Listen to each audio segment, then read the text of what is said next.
Angel Azrael, A.S., the angel of death, explained. The sound of a slow heartbeat echoes through complete darkness.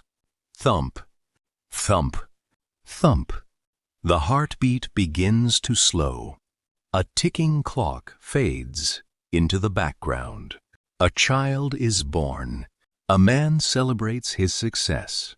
A family gathers around a dinner table. A bride smiles on her wedding day. A soldier marches into battle. An elderly woman quietly closes her eyes. Life unfolds in countless places across the world, all at once. Then, silence. Narrator, deep, calm. At this very moment, someone is taking their very first breath. Someone else is taking their very last. Every second, lives begin, and lives end. Kings, scholars, children, the wealthy, the poor, the famous, the forgotten. No nation has ever escaped it. No civilization has ever conquered it. No invention has ever delayed it. Death is the one certainty shared by every human being. But have you ever stopped to ask, who carries out Allah's command when a soul departs from this world? How does one angel fulfill this immense responsibility for billions of people throughout history? What happens in the unseen realm during the final moments of life? And what does the Quran and authentic teachings of the Prophet Muhammad Salam actually tell us? Many stories circulate online. Some are based on authentic reports. Others come from weak narrations or later folklore. Today, we set aside speculation. We return to the primary sources, the Quran, authentic hadith, and the explanations of reliable scholars. Because when the subject is death, accuracy matters. Visual transition. The camera slowly moves across a vast night sky filled with stars. A verse from the Quran appears on screen. Every soul shall taste death. The words linger before fading away. Narrator. Those few words summarize a reality that every generation has known. Every civilization has buried its dead. Every family has mourned a loved one. Every person, whether they acknowledge it or deny it, is moving toward the same appointed destination. Death is not random. It is not forgotten by Allah, nor does it arrive before or after its appointed time. The Quran repeatedly reminds humanity that life in this world is temporary, while the hereafter is lasting. Our years may seem long. Our ambitions may feel important. Our schedules may appear urgent. Yet, from the perspective of eternity, this worldly life is only a brief stop before the meeting with Allah. Music builds slowly. Imagine your final day has already been written, not because someone guessed it, not because chance determined it, but because Allah's knowledge encompasses all things. You wake up believing you have years ahead. You make plans. You answer messages. You go to work. You embrace your family. Perhaps you postpone repentance. Perhaps you think, I'll become more devoted later. Yet only Allah knows whether later will ever arrive. That uncertainty is one reason why remembrance of death occupies such an important place in Islam. It is not intended to produce despair. Rather, it reminds believers to live with sincerity, gratitude, and awareness that every deed matters. Scene changes. Busy streets, airports, hospitals, markets, schools, mosques. Millions of people moving in every direction. Narrator. Somewhere among them, a soul is returning to its creator. And according to the Quran, Allah has appointed an angel with responsibility connected to that moment. This angel is commonly called the Angel of Death. But who is he? Is his name actually mentioned in the Quran? What exactly are his responsibilities? Can he act independently? Or is he, like every other angel, completely obedient to Allah's command?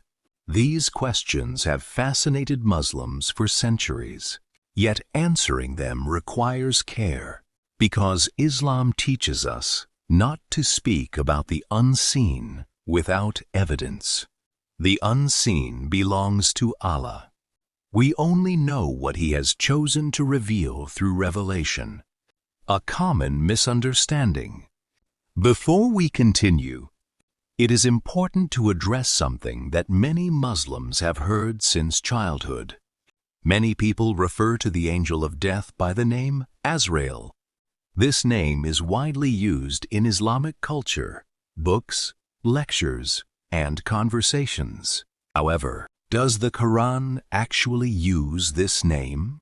Do authentic hadith call the angel of death Azrael? Or did this name become common through later Islamic tradition? These are questions we will examine carefully later in this documentary. Our aim is not to repeat popular stories.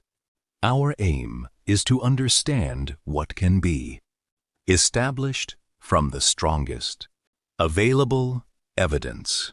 The Quran teaches that angels are among Allah's honored servants. They do not disobey Him. They do exactly what He commands. Unlike human beings, they possess no desire to rebel against Allah's command.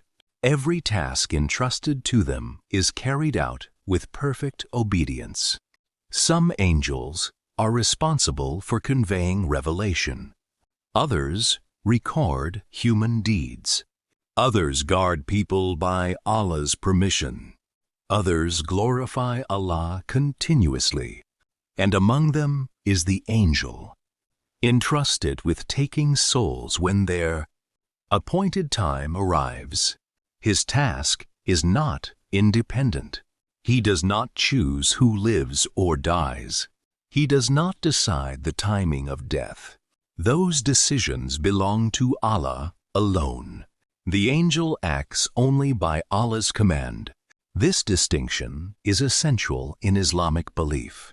Ultimate power over life and death belongs exclusively to Allah.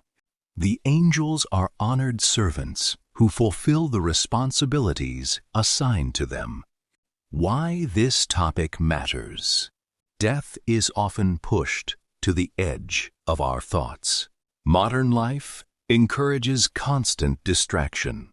Entertainment, work, technology, achievements, plans for tomorrow.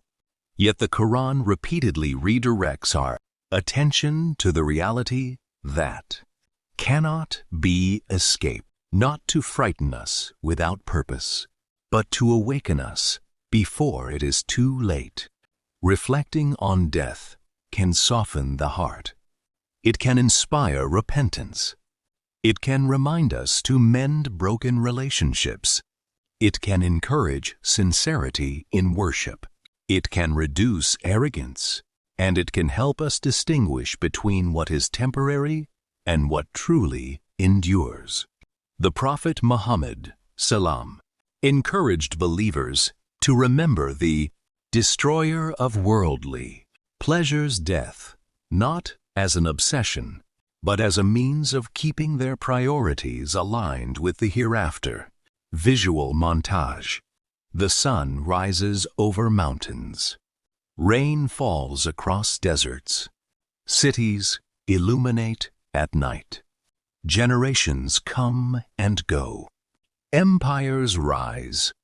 Empires collapse. The earth remains. Narrator: every generation believes it is living through extraordinary times.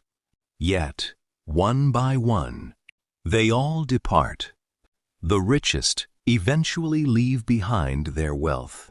The strongest leave behind their strength. The rulers leave behind their kingdoms. The scholars leave behind their books.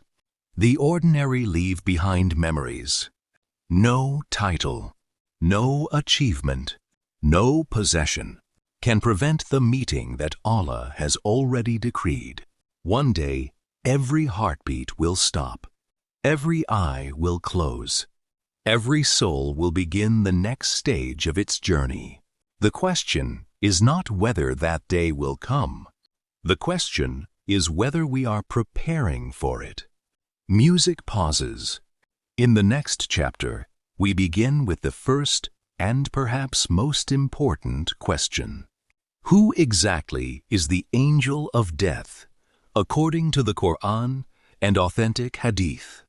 And is the name Azrael truly found in the Islamic sources, or is the reality more nuanced than many people realize? Let's begin. This ending leads naturally into the next chapter. Who is the angel of death? Without